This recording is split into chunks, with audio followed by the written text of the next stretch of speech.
Hello, beautiful people. It's me again cooking, and tonight we are going to make pasta manicotti filled with ricotta cheese and chopped Swiss chard on a bed of meat sauce. So let's start off by boiling the pasta. So some salt in the water, and this is the manicotti. We'll drop them in there and let it boil to al dente, and we'll drain them, let it cool down, and fill it with the stuffing. Okay, so while the pasta is boiling, let's prepare the filling. So we have here ricotta cheese,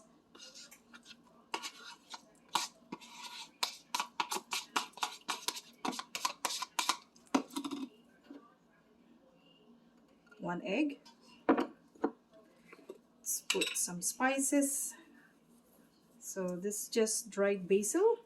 I don't have any more fresh basils from the garden, so I'm using dried this time. And just a little bit of ground black pepper and maybe a teaspoon of salt. We don't want to salt it too much from this point because the ricotta cheese is also a little salty. So that should be good, and let's just give it a stir that until they're well incorporated. So the filling looks a little dry to me, so I am going to add something else. This is sour cream. It will add a little bit more moisture, and it also gives us a different flavor profile. So just mix it again.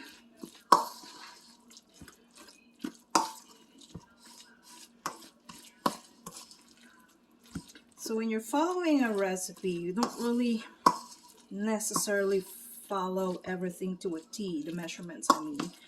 You need to gauge it how it looks like. If it looks dry, if it looks too wet, then you'll have to add or invent a little something, make it your own. So this filling is looking a lot better to me. See, that will be easier to pipe into the manicotti pasta. So that's for the filling. The pasta is still cooking, so while the pasta is doing its own thing in the boiling pot, I will prepare the meat sauce. Okay, so you must be wondering, what is this? These are sausages that I plan to use for something else, but since I need a meat sauce for my pasta manicotti, I will remove the sausages from the casing and break them apart. And this is what I'm going to use for the meat sauce. So you can definitely do this for pasta.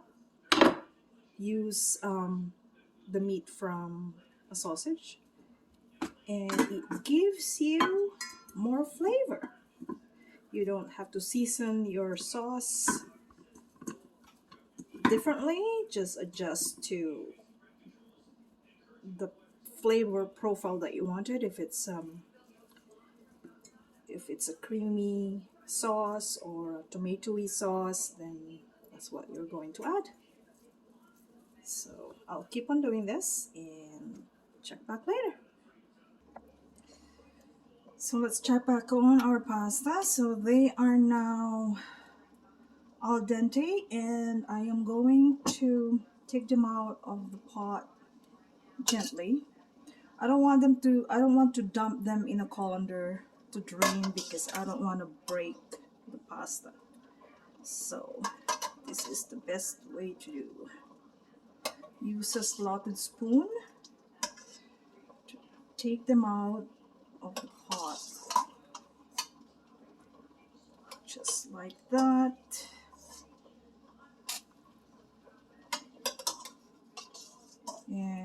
we're going to cool them down, and while they are cooling down, we can prepare the sauce. Okay, so now we're going to prepare the meat sauce. This is the sausage meat, and I am now going to pop that in my skillet.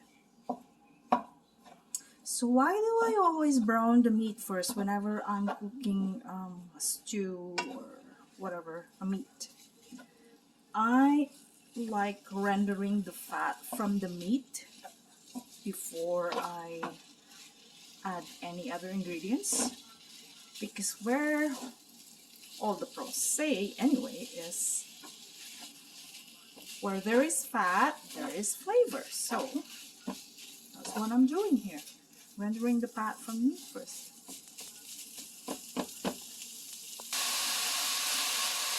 So the meat is browning, and I really don't have to cook the meat thoroughly because it will finish in the oven, so there's more cooking time for the meat in the oven.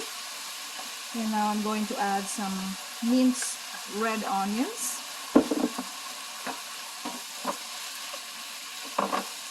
The sausage meat is already flavored, but I wanted to emphasize a little more flavor in the sauce, and my choice would be basil.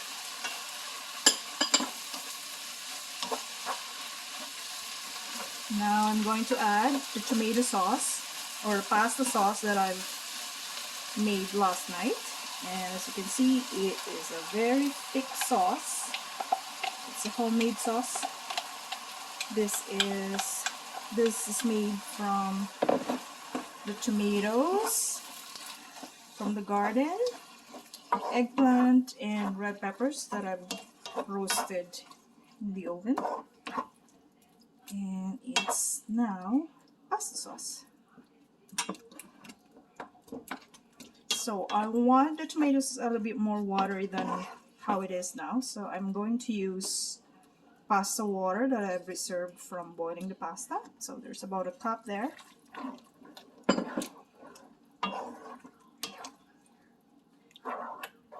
And I'm going to give it a taste, see if I need to adjust the saltiness.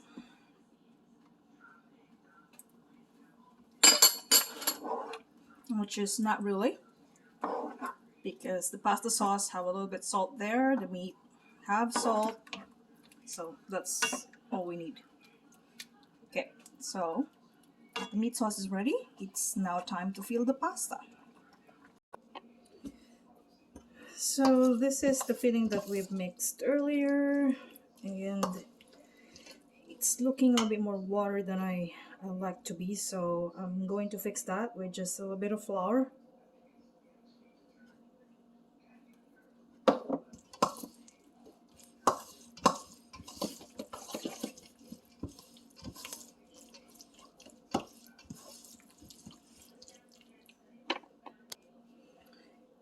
And I'm going to fill the piping bag to use it in filling the manicotti. It's just easier this way.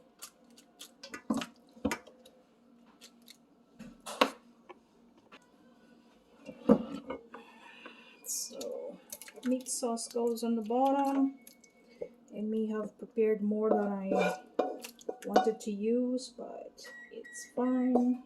It fits in the pan, and that shouldn't be a problem.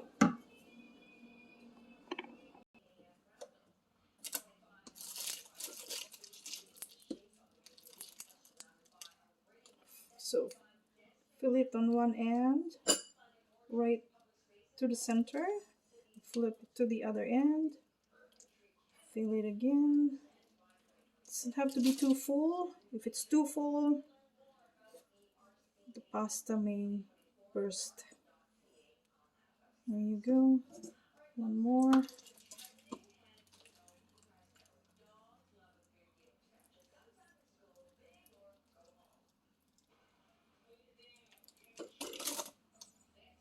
Just like that.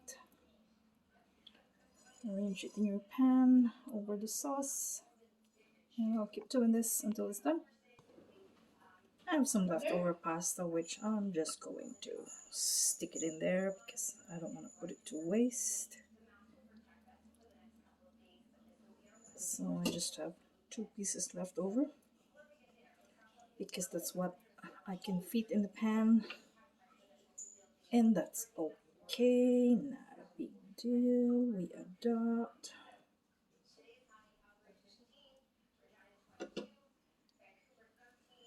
You won't even know it when it's cooked and it's covered in sauce. There we go. That's how it looks like. And we're going to top it with some cheese. Okay, so this is 4 cheese Italian blend. It's a blend of Romano, Asiago, mozzarella, and Parmesan cheese. I really don't like using mozzarella cheese or Parmesan cheese only. I like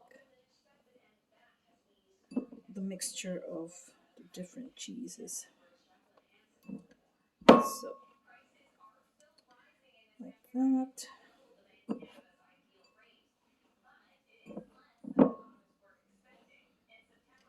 As cheesy as you want it to be. And then, for visuals, so it looks pretty. Add some Italian seasoning on top. And then we're going to cover it with a tin foil and bake in the oven for 40 minutes. So cover it, make sure that the tin foil is not touching the cheese, and bake.